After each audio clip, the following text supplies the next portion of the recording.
Actualmente la inmigración, de la que todos los días se habla en los medios, es uno de los asuntos que más preocupa a los españoles. La figura del que viene de fuera sin trabajo, sin casa, con otra educación, con sus expectativas, genera emociones encontradas entre los que nacimos aquí, unas más compasivas, otras de rechazo.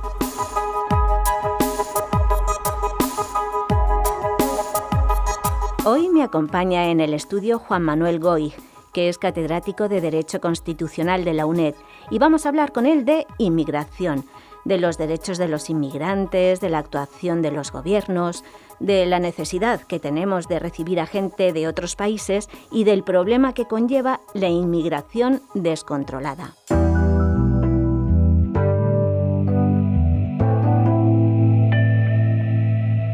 Hola, Juan Manuel.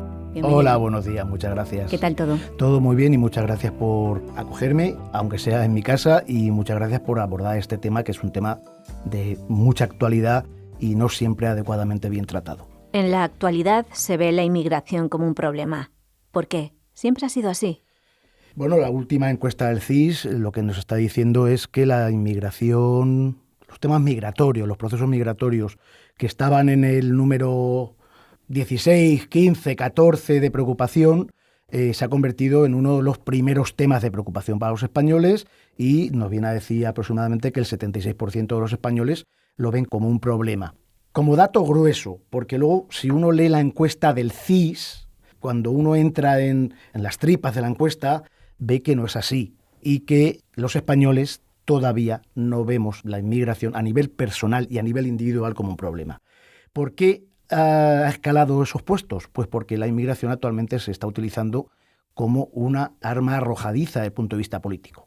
Porque en Europa hay un movimiento en contra de los procesos migratorios que además ha marcado la agenda europea en los últimos años, que la sigue marcando actualmente, y los partidos políticos lo han utilizado como un arma para hacer daño al gobierno de turno, sea cual sean los distintos países. Cuando la clase política, cuando los medios de comunicación se hacen eco de estas críticas a los problemas migratorios, a los procesos migratorios, la población lo ve como un problema, porque realmente no le están explicando cuál es la situación real de los procesos migratorios en España y en Europa, que es donde nosotros estamos inmersos.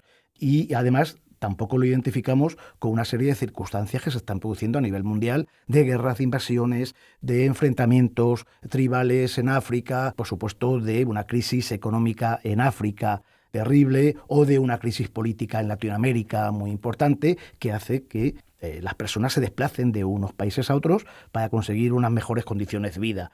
Si pensamos profundamente, el derecho a vivir en condiciones de dignidad es un derecho que tenemos todas las personas. Procesos migratorios se han producido desde la historia de la humanidad. No me voy a remontar a la extinción de los dinosaurios, pero la población que no podía vivir en determinados territorios se desplazó a otros. En España no hace falta irse muy lejos. En la guerra civil, después de la guerra civil o con la crisis económica de los años 60, pues los españoles se fueron a otros sitios a buscar mejores condiciones de vida.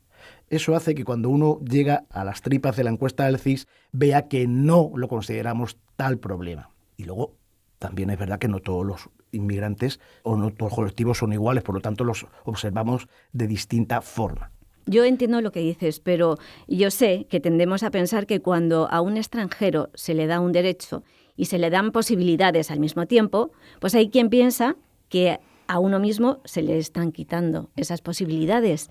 Esto no es real. Lo que ha puesto de manifiesto la llegada de población inmigrante a España, que es relativamente reciente, no llevamos tantos años, tal vez 20 años, 25 años, donde vemos procesos migratorios más numerosos, ahora son más numerosos, lo que ha puesto de manifiesto es las carencias de un sistema asistencial, que ese ya lo teníamos nosotros, solo que ahora llega más población y a esa población hay que atenderla.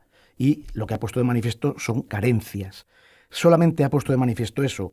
A los españoles nos siguen tratando en la sanidad, seguimos yendo a los colegios, etcétera. Solo que ahora vemos que en los colegios hay una población más diversa, más variada, o que a los centros de salud, a los hospitales, pues está yendo gente de otras nacionalidades.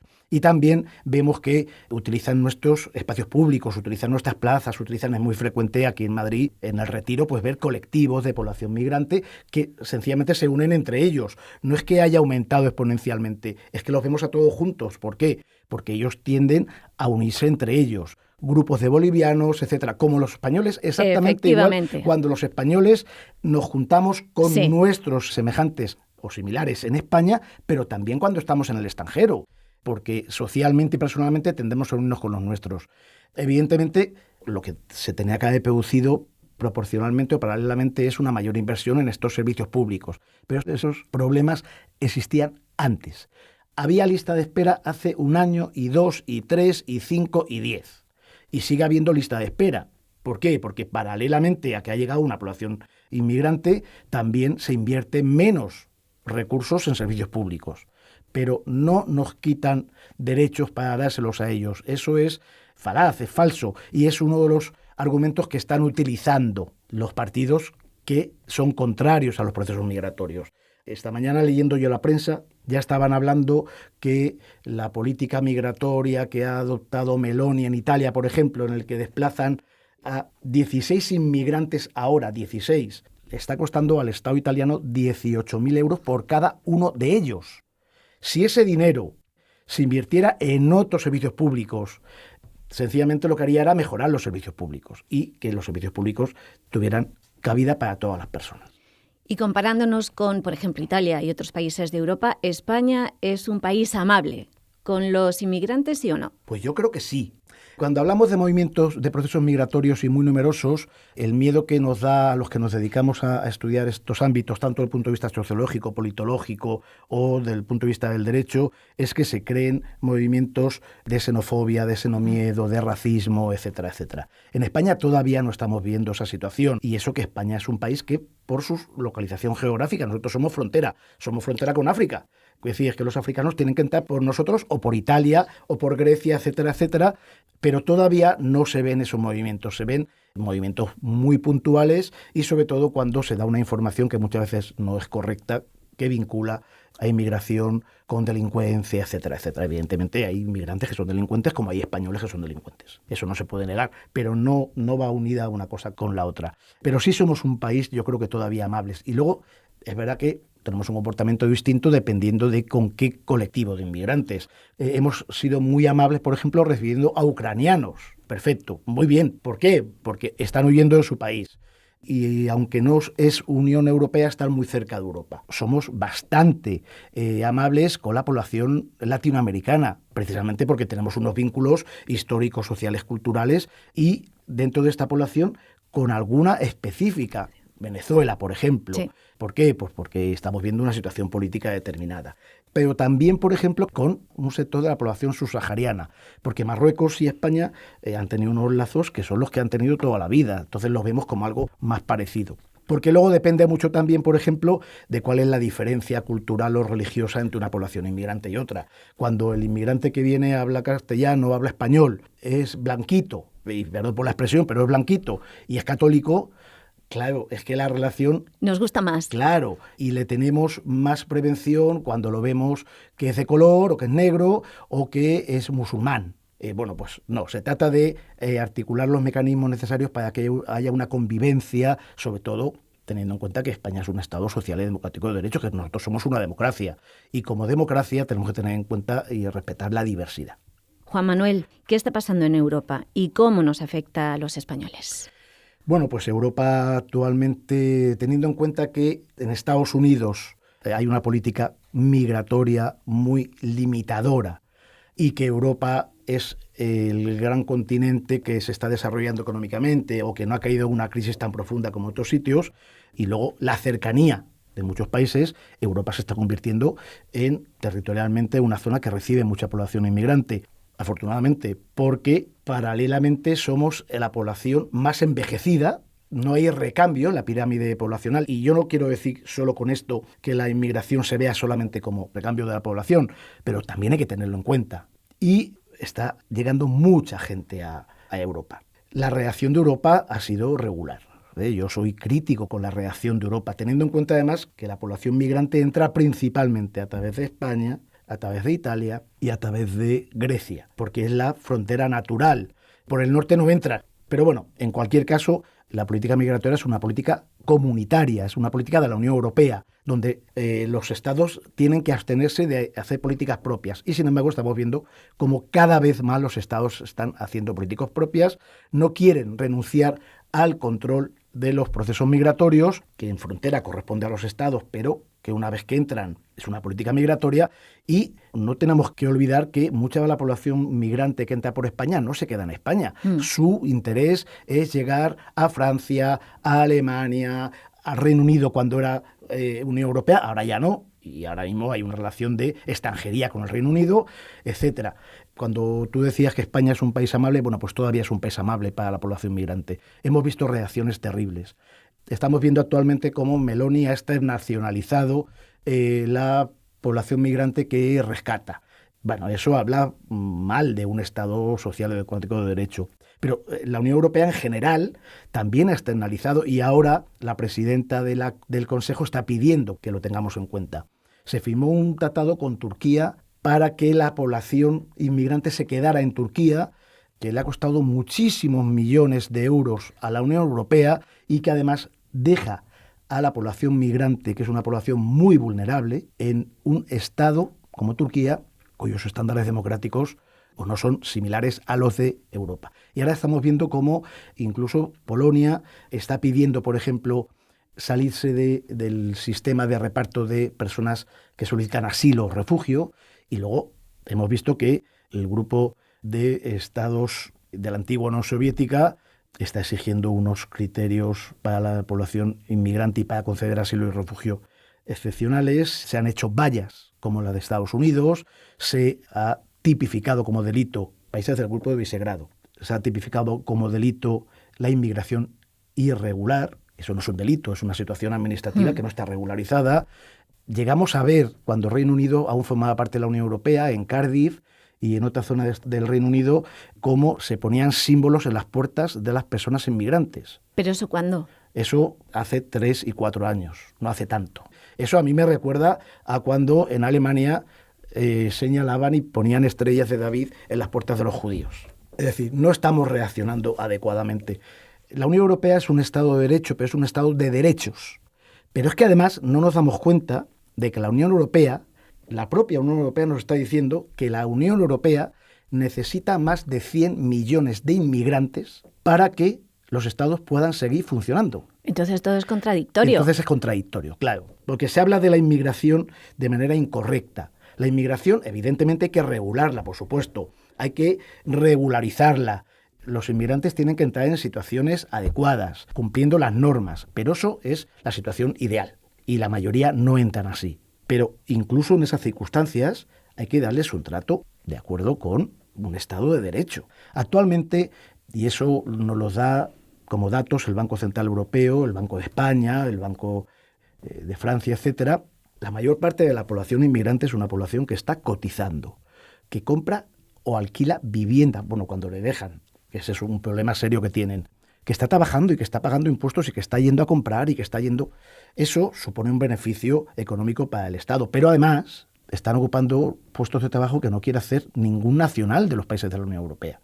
Que si cuidan a nuestros padres, a nuestros hijos, limpian nuestras casas, atienden nuestros bares, atienden nuestro ocio, son los que están trabajando, haciendo pisos, etcétera, etcétera. Y conforme cuando están trabajando, están cotizando, salvo que estén trabajando en condiciones de irregularidad. Que contra eso sí hay que luchar, porque un inmigrante irregular que está trabajando sin las condiciones adecuadas no deja de ser una falta de inyección económica para la hacienda pública. Entonces tenemos que ver la inmigración como algo que desgraciadamente, porque en España o en Europa no hacemos esos trabajos o no tenemos hijos suficientes, pues van a ser el recambio de la pirámide, supone inyección económica y además están haciendo algunos trabajos asistenciales que no hacemos los nacionales de los estados. Antes hablabas de derechos. ¿Los inmigrantes tienen derechos? ¿Y desde qué momento? Pues cuando hablamos de los derechos de los inmigrantes, tenemos que hacer un estudio de cómo lo regula la Constitución de cada Estado cómo lo regula la ley de cada Estado y luego también los tratados internacionales. Hablamos de países que somos democráticos, que estamos en la comunidad internacional y que hemos firmado tratados internacionales sobre la materia. Y luego el propio Tribunal Constitucional, el caso español, y ya me ciño al caso español, ha establecido que hay 3 ámbitos de derechos totalmente distintos. Hay derechos que pertenecen a todas las personas independientemente de cuál sea su nacionalidad y de cuál sea su situación administrativa, es decir, estén regularmente o no, que pertenecen a todos los seres humanos porque están vinculados a la dignidad. Y así lo ha dicho el Tribunal Constitucional. Y es verdad. Y enumero, por supuesto, el derecho a la vida, la prohibición de torturas, la libertad religiosa, el derecho a la libertad personal, el derecho al honor, a la intimidad, a la propia imagen, el derecho a la tutela judicial efectiva, el derecho a la educación.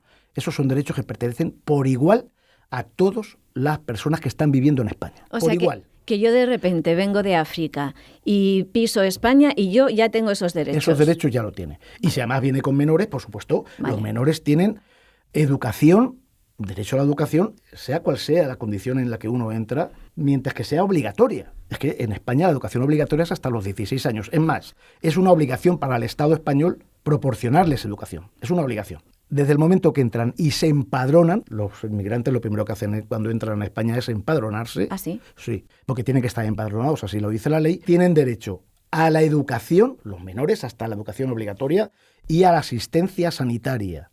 De urgencia si son mayores de edad, y si son menores de edad, por supuesto, en la misma condición que los españoles. Evidentemente, un inmigrante que entra en situación irregular solamente va al hospital de urgencia, pero una vez que entra de urgencia, los tratamientos hay que dárselos.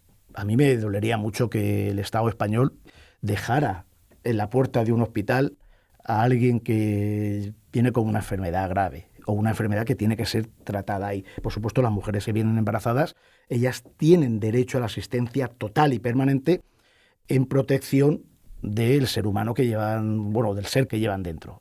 Esos derechos los tienen siempre.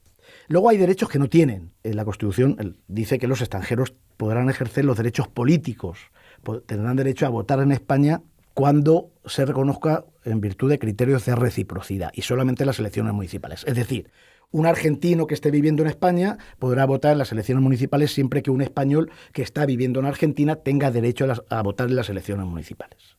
Eso es un tema de derecho internacional y además hasta cierto punto se ha visto como lógico, que ya no es tan lógico. La población que lleva asentada en España durante mucho tiempo y que está regularizada, debería tener derecho a poder participar en la decisión que toman sus ayuntamientos.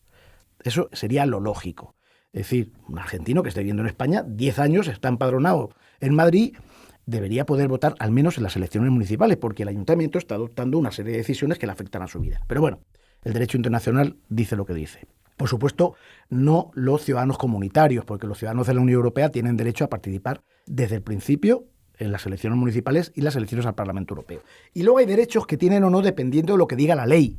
Y ahí hay que buscar lo que dice la ley. ¿Tienen derecho a contraer matrimonio? Sí, claro que tienen derecho a contraer matrimonio, de acuerdo con la ley española, claro. ¿Tienen derecho a estudiar estudios superiores a la educación que no es obligatoria ni básica? Sí, dependiendo de lo que establezca la ley española. Si la ley española permite a un colombiano estudiar en España en la universidad, pues podrá estudiar cuando cumpla los requisitos que establece la ley. Sobre esos derechos se pueden establecer distinciones entre españoles y extranjeros. Por ejemplo, ¿tiene un extranjero que esté en España en condiciones de regularidad? Claro. ¿Derecho a trabajar? Sí. Pero la ley puede establecer distinciones y puede decir no puede trabajar en determinados trabajos o crear cupos de trabajo para población extranjera. Por ejemplo, se hace en Huelva con la recogida de la fresa y se puede hacer los cupos de muchas maneras, desde contratación en origen, en Marruecos, o contratación aquí en España. ¿Pueden crear fundaciones? De acuerdo con lo que establezca la ley. ¿Pueden ejercer el derecho de petición a los poderes públicos? Pues la ley del derecho de petición sí se lo reconoce. Si no se lo reconociera, no. Ahí puede establecerse distinciones. Pero sobre lo que son derechos que están vinculados a la dignidad del ser humano, no. Ni siquiera, por ejemplo, un trabajador inmigrante irregular tiene derecho a sindicarse. Sí tiene derecho a sindicarse, porque está, a través de la sindicación, está defendiendo un derecho, que es su derecho al trabajo.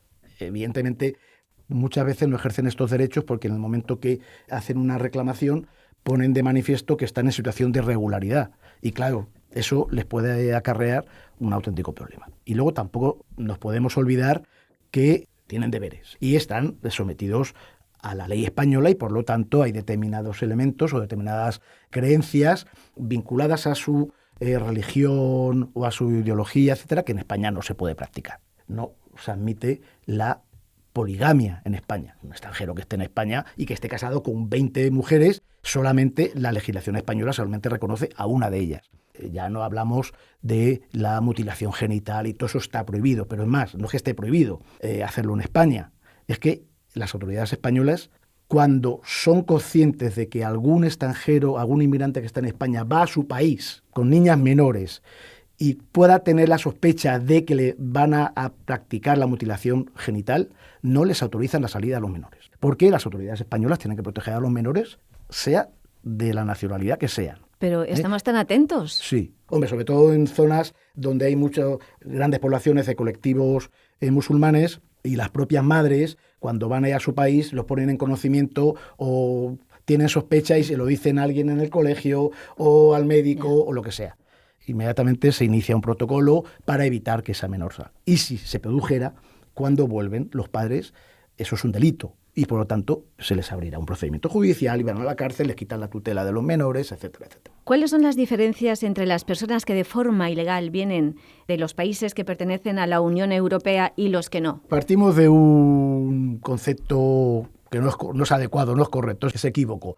Los ciudadanos de la Unión Europea son ciudadanos comunitarios y por lo tanto tenemos derecho a la libertad de residencia, circulación y movimiento por cualquier país de la Unión Europea. Es verdad que también respecto de algunos se pueden establecer alguna limitación, pero no es lo habitual. Es decir, la gente que viene de Francia a España no tiene ninguna limitación y por lo tanto tienen todos los derechos que se reconocen para los españoles sin ningún tipo de distinción. ¿Cómo se actúa cuando alguien entra de forma ilegal? El procedimiento que se establece cuando se sabe que alguien ha entrado de manera irregular en el Estado español es dictar una orden de devolución.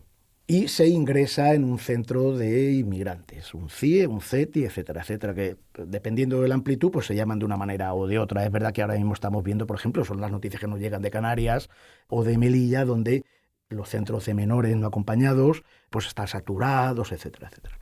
Pero se les ingresa y se cubren sus necesidades más inmediatas, principalmente asistencialmente por ONGs, pero también las autoridades españolas tienen determinadas obligaciones, porque mucha de esta gente que entra de manera irregular puede ser solicitante de asilo, de refugio o de protección internacional y hay que atenderlos, hay que asistirlos. Y también tiene derecho a la tutela judicial, tienen derecho a la asistencia de un abogado. Esto generalmente se hace cuando entran en pateras, etcétera, se hace en la misma ciudad, pero también hay un sistema asistencial desde el punto de vista jurídico en los aeropuertos y en los puertos. Porque creemos que toda la inmigración irregular en España entra en pateras y no es cierto. La mayoría entran por los puestos habilitados al efecto, los aeropuertos y los puertos. ¿Y cómo entran por los aeropuertos de manera ilegal? Un extranjero, para entrar en España por un puerto, por un aeropuerto, necesita cumplir determinados requisitos. Sobre todo, determinados países puede exigir un visado o un permiso de estudio o un tiempo de turista. Pero es que mucha gente entra como turista con un permiso de 10 días o de 15 días y se queda, ya no se va. Esa persona ya está en situación de irregularidad. La mayoría de la población inmigrante entra así. Entonces, cuando se determina que está en situación irregular y una vez que se han cumplido las garantías que le rodean para determinar su irregularidad o para, si es solicitante de asilo o de refugio o de protección internacional, comprobar que si se devuelve a su país va a ser perseguido políticamente o religiosamente o por su orientación sexual, etcétera, etcétera, que eso está prohibido por el derecho internacional.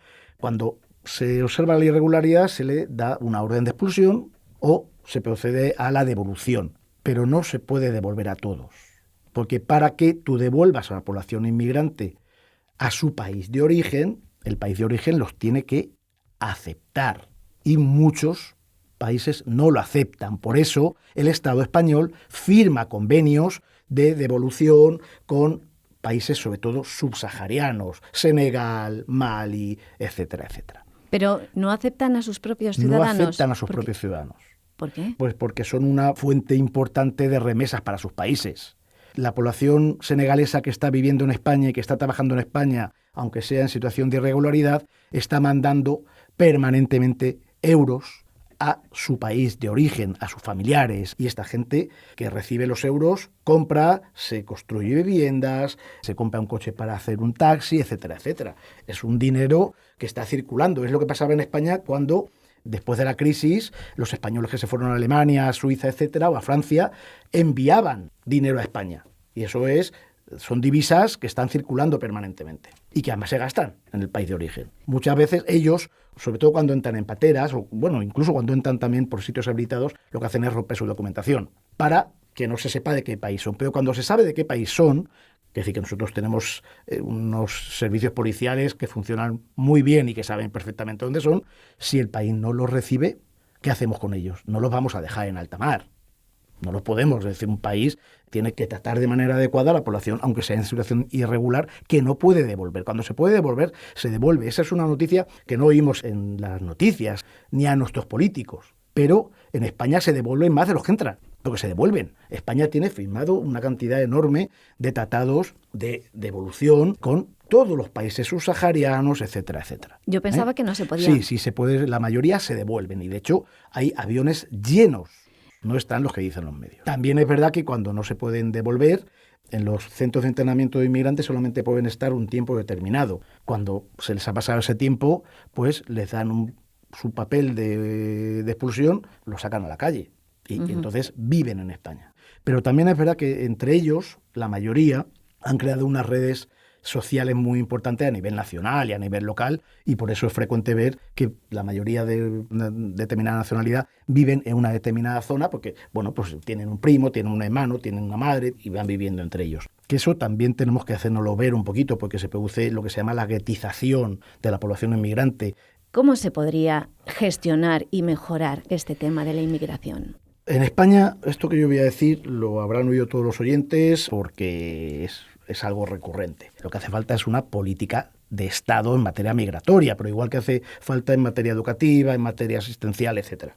Claro, eso implica generosidad y conocimiento por parte de todos los sectores implicados. Pero hay que diseñar una adecuada política migratoria que contemple la inmigración en todos los aspectos. La inmigración no solamente es un hecho que afecta económicamente o demográficamente o socialmente, sino que afecta de todas esas maneras y también culturalmente. Los procesos migratorios, al final, son un proceso de enriquecimiento cultural. Estamos hablando de un país como España, donde los españoles somos fruto de las conquistas de los romanos, los árabes, hemos tenido población celta, visigoda, y seguramente todos somos una mezcla de todo esto. Bueno, pues también hay un enriquecimiento cultural, siempre que no veamos este enriquecimiento como una invasión de nuestra cultura. Se trata de una política de integración intercultural respetuosa dentro de lo que establece la ley española.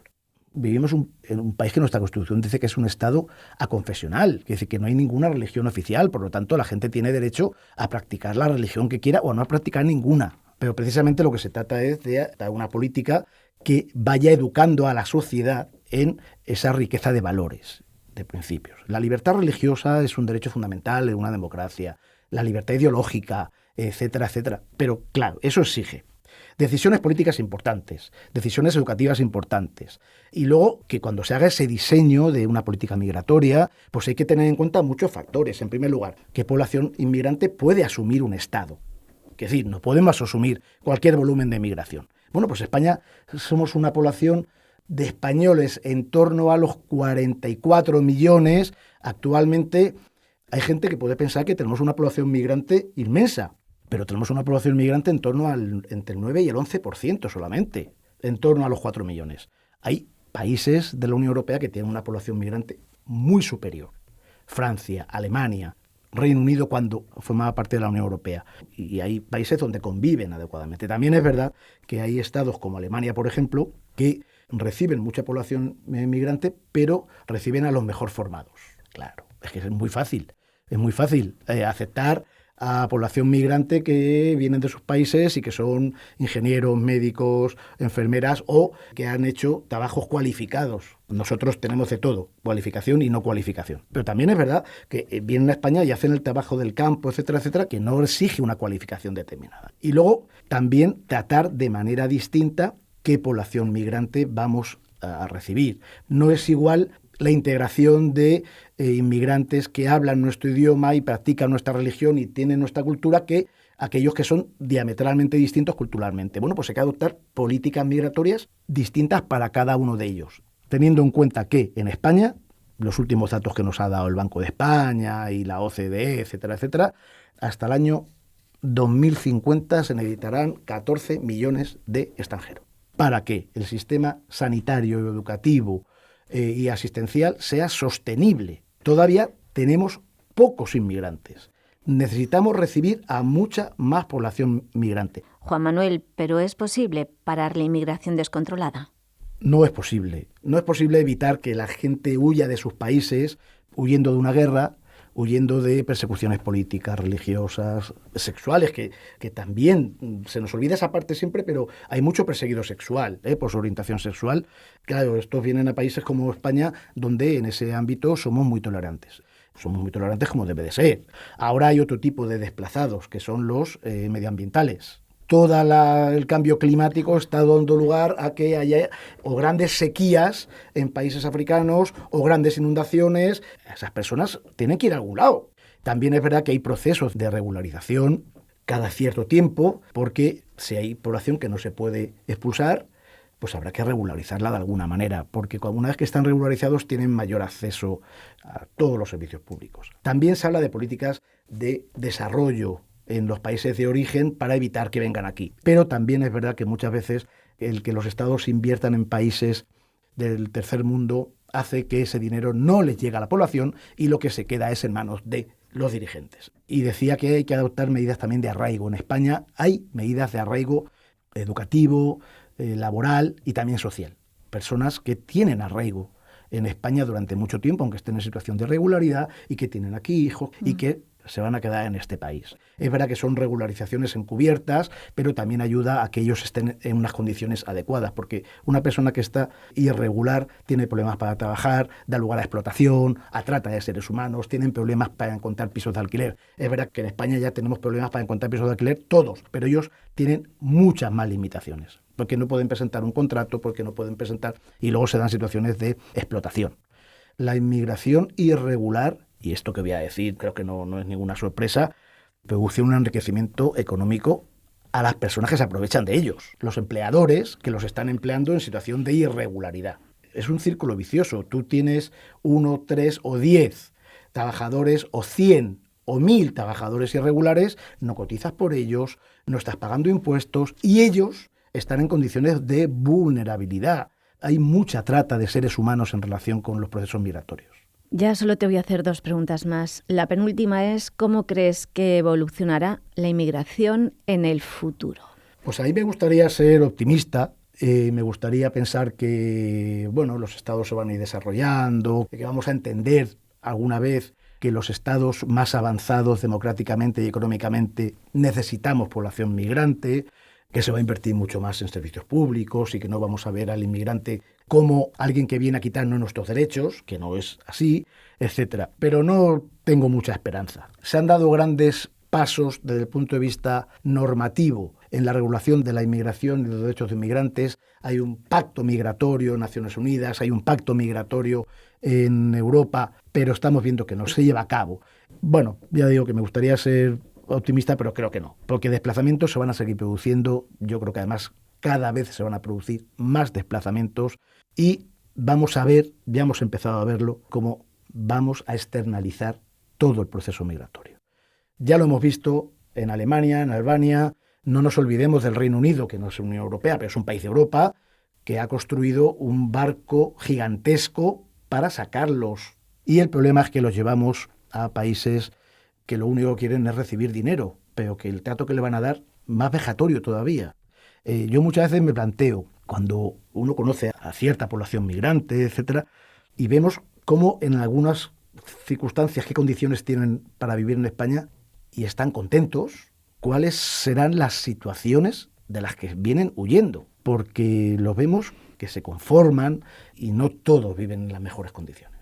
Sé tu respuesta a esta pregunta, pero bueno, yo te la hago. ¿Hay algo malo, hay algo negativo en la inmigración? No hay nada negativo en la inmigración. puede haber algo negativo en determinadas personas migrantes, evidentemente. Yo lo he dicho. Hay inmigrantes que delinquen, claro que sí, como españoles que delinquen, y franceses que delinquen, y alemanes que delinquen. Pero no es una regla de 3 exacta, ¿eh? Si vamos ahora mismo a las prisiones españolas, la mayoría de la población es española. La población reclusa, me refiero. Bueno, sí hay una cosa mala, y es que los explotemos o nos aprovechemos de ellos. Porque detrás de cada inmigrante lo que hay es una persona y un proyecto vital determinado, y el deseo de que ellos y su familia vivan lo mejor posible. Lo que hay que hacer es regularlo o intentar regularlo de la mejor manera posible, que es difícil, claro que es difícil. Llevamos muchos años debatiendo sobre estos temas, no encontramos la solución, pero la inmigración por sí no es nada malo. Malas son las guerras, las invasiones, eso sí, pero la población migrante lo que trae es diversidad, mano de obra, renovación de la pirámide, y si fuera ideal, lo ideal sería que lleváramos una integración intercultural donde las distintas culturas habláramos entre nosotros y sacáramos lo mejor de cada uno de nosotros. Creo, igual que antes decía que no soy optimista en que no haya más procesos migratorios, nuestra clase política en general no va por ese camino, y mientras que el tema migratorio dé un voto, pues seguiremos viendo el enfrentamiento entre nuestra clase política. Pero sobre todo teniendo en cuenta que a quien enfrenta son a las personas con las personas. Juan Manuel Goig, catedrático de Derecho Constitucional de la UNED, muchas gracias por compartir tu conocimiento con nosotros. Muchas gracias a vosotros. Para mí es un placer.